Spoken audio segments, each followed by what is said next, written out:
Failure एक ऐसा शब्द जो कि हम सभी को डराता है. Fear of failure is one such fear which scares all of us. And when it comes to entrance examinations, we all celebrate the success of so many people who succeed and their videos are posted on the YouTube. But nobody talks about all those who failed. Nobody cares for those who failed. But today, as I come to you in this video, I don't come to you as a super strategist, Shekhar Suman, but as a mentor, as a guide, as a guru who deeply cares for his students, no matter whether they are successful ones or ones who failed this time will succeed in the future. So today I am going to give you some pointers. No, this is not a motivation session, but this is a session which will help you overcome the fear of failure and restart your preparation once again. Yes, very recently, 15-20 days back, we had this GATE exams and the CSIR net results, right? Both the results, many people succeeded and happily announced about it. But a majority of them failed. Nobody's talking about those students. Today, I want to make this video dedicating to all those students who somewhere have failed and want to restart their preparation, but उनको कोई motivation नहीं मिल पा रहा है. They are not able to get the motivation कि फिर से तैयारी कैसे करें. उनको बार बार ऐसा लगता है शायद फिर से फेल कर जाएंगे अगर ट्राई करेंगे. तो इस वीडियो में मैं आपको सारे पॉइंटर्स दूंगा ताकि आप लॉजिकली उस डर से निकल सको और अपने माइंड को कन्विंस कर सको कि नहीं, पढ़ना है और तभी आगे बढ़ना है. तो चलिए शुरुआत करते हैं इस वीडियो की. So the first thing which I wanted to tell you is failure is temporary. पहली चीज जो मैं यहां पर आपके सामने रखना चाहूंगा कि failure is temporary. बहुत सारे बच्चे ये फील करते हैं कि अगर फेल कर गए मतलब it is the end of the world. ऐसा कुछ भी नहीं है. फेलियर हमेशा टेम्पररी होता है और आपको जानना चाहिए कि सक्सेस भी टेम्पररी होता है. अगर कुछ परमानेंट होता है तो वो होता है आपका करेज.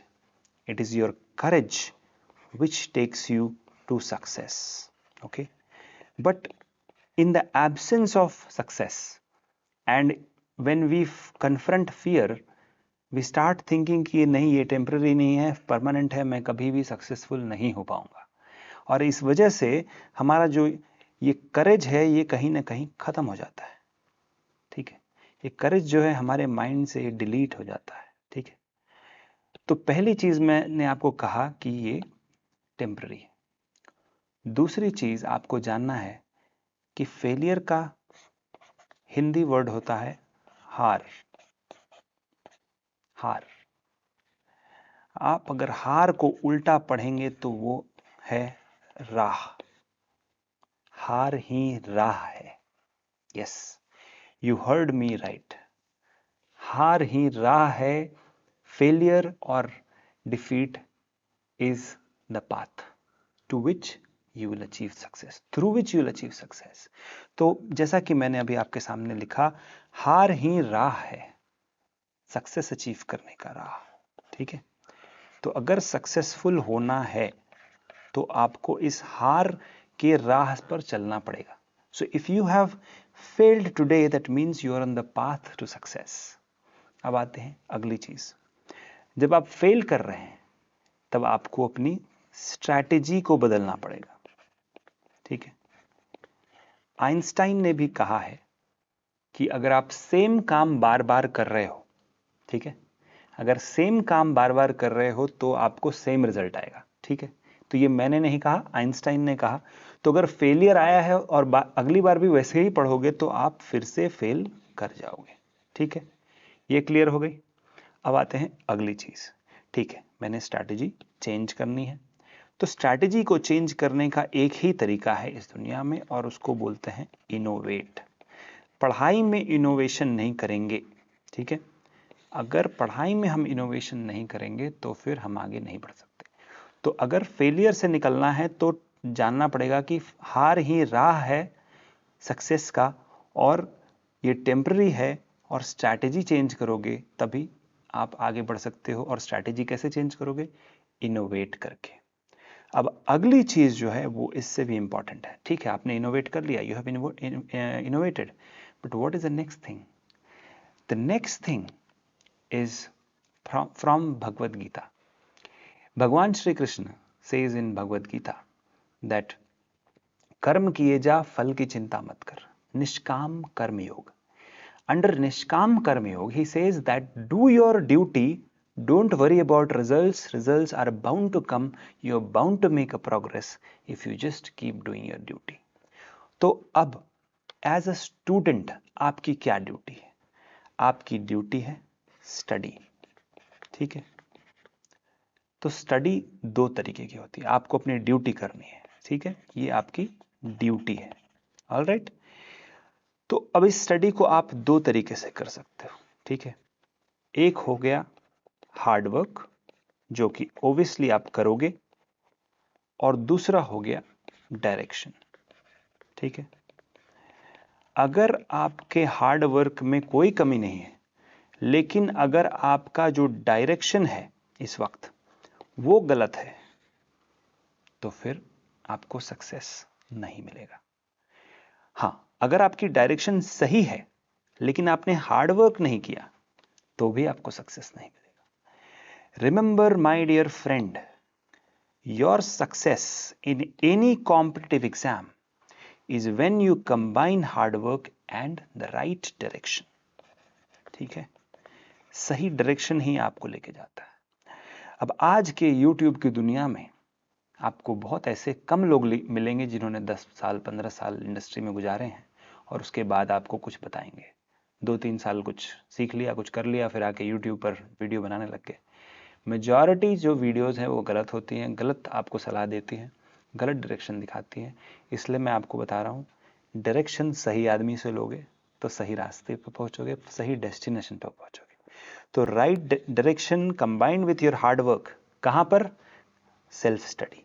हार्ड वर्क जो है आपको सेल्फ स्टडी में करनी पड़ेगी, टीचर को सुनने में करनी पड़ेगी, और राइट डायरेक्शन पकड़ोगे तो आगे चल के आपको एक और चीज की जरूरत पड़ेगी, उसको बोलते हैं परसिस्टेंस। ठीक है, और परसिस्टेंस कैसे आती है? परसिस्टेंस मतलब कितना भी कोई काम बोरिंग क्यों ना हो, एक मशीन की तरह करते जाओ करते जाओ करते जाओ। ठीक है, हारो मत, किए जाओ। तो अगर आपको परसिस्टेंट बनना है तो अब आपको दो चीजों की जरूरत पड़ेगी। ठीक है, क्या है वो दो चीज? Let me show you. पहली चीज जो है वो है मोटिवेशन। ठीक है बच्चों, my dear subscribers of Biotechnika, motivation एक बहुत ही जरूरी चीज है। बिना मोटिवेशन के तो इंसान बेड से सो के भी नहीं उठ सकता। टेल मी, एम आई राइट और रॉन्ग? तो अगर मोटिवेशन है, मोटिवेटेड हो, तो अगली चीज क्या चाहिए? वो है डिसिप्लिन। ठीक है, डिसिप्लिन होनी चाहिए। अगर डिसिप्लिन है और आप मोटिवेटेड हो तो ऑटोमेटिकली परसिस्टेंस आएगा।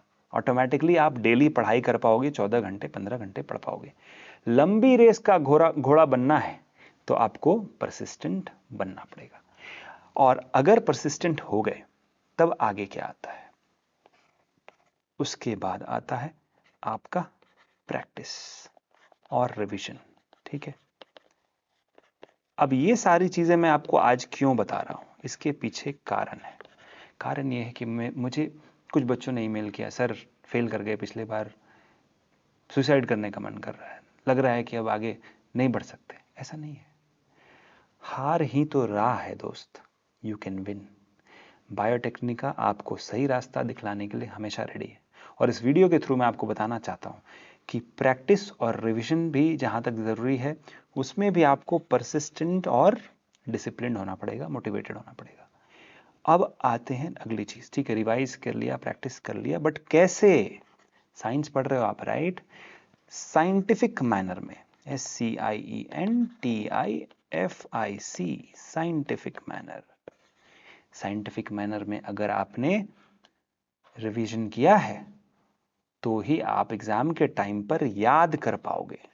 आपकी जो रिकॉल कैपेसिटी है, ठीक है, ये जो आपकी कैपेसिटी है ये बढ़ जाएगी, कैपेसिटी, और स्पीड बढ़ जाएगी रिकॉल की।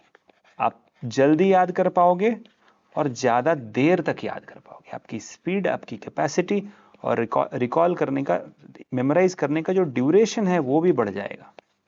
ठीक है, so this is how it all works. मेरे पास इस वक्त हज़ारों लाखों स्टूडेंट आते हैं जो मुझसे गाइडेंस सीख करते हैं। मैं उनका करियर गाइडेंस करता हूँ, डे इन डे नाइट मैं उनके साथ बैठता हूँ और उनको गाइड करता हूँ। अगर आपको भी किसी भी टाइप का हेल्प चाहिए, किसी भी तरीके का गाइडेंस चाहिए, आप इस वीडियो के नीचे कमेंट कर सकते हैं। बायोटेक्निका की जो टेलीग्राम ग्रुप है, पहले टेलीग्राम में आप इंस्टॉल कर लीजिए, उसके बाद t.me/biotechnica लिखेंगे ब्राउज़र में, तो आप वहाँ पर भी आप मुझे कांटेक्ट कर सकते हो। अदरवाइज बायोटेक्निका की अगर आप क्लासरूम कोचिंग बैंगलोर के स्टूडेंट हो तो फेस टू फेस आपसे मुलाकात हो जाएगी हर दिन। Otherwise you can always talk to me in the online coaching. जो भी आप करो, let me repeat this process for all of you. अगर आपको लग रहा है कि लास्ट टाइम आप फेल कर गए और इस बार आप सक्सीड नहीं करोगे, रिमेंबर, हार ही राह है। आपको अपनी स्ट्रैटेजी को बदलना पड़ेगा, आपको इनोवेट करना पड़ेगा, सेल्फ स्टडी करना पड़ेगा, उसमें हार्ड वर्क और सही डायरेक्शन चाहिए। आपको भगवान श्री कृष्ण के जैसा उन्होंने कहा था, कर्म किए जा फल की चिंता मत कर, परसिस्टेंट रहो, मोटिवेटेड रहो और डिसिप्लिन्ड रहो। प्रैक्टिस और रिवीजन सही तरीके से करो, साइंटिफिक लॉजिकल तरीके से करो। Your recalling capacity, capability and speed and duration of memorisation will increase. तो ये था आज का वीडियो, हैंडलिंग फेलियर्स। अब मैं आपको एक बहुत ही इंपॉर्टेंट चीज़ बताना चाहता हूँ, वो ये है कि फेलियर अगर टेम्पररी है तो सक्सेस भी टेम्पररी है। जिस दिन आपका रिजल्ट आएगा और आप टॉप रैंकर होगे, शायद कुछ महीने आपको खुशी रहेगी, फिर आप वापस घुस जाओगे पीएचडी के स्ट्रगल में। ठीक है, लेकिन इस दौरान, फेलियर और सक्सेस के दौरान और उसके बाद भी अगर कोई आपके साथ रहेगा तो वो होगा बायोटेक्निका। पीएचडी के पहले भी, पीएचडी के बाद भी बायोटेक्निका हमेशा आपके साथ खड़ी है, आपको सक्सेस प्रोवाइड करने के लिए। इसीलिए तो proudly we say, your success is our achievement. इस वीडियो को अगर आप अपने दोस्तों तक पहुंचाएंगे तो शायद उनको भी आप किसी ऐसे डिमोटिवेटेड, फेलियर स्टेट या सुइसाइडल स्टेट से निकाल पाएंगे। तो प्लीज़ इस वीडियो को शेयर कीजिए, जितने लोगों तक शेयर कर सकते हैं, और उन्हें बताइए कि हार ही राह है, डरो मत, success is on the next corner, fight it out, win, and Biotechnica is behind you in all your struggles. Success is temporary, so is failure, but our relationship is permanent. Let's build this bond by supporting each other. Thank you so much for watching this video. It was a great pleasure. I had so much fun talking to you. Thank you. Take care.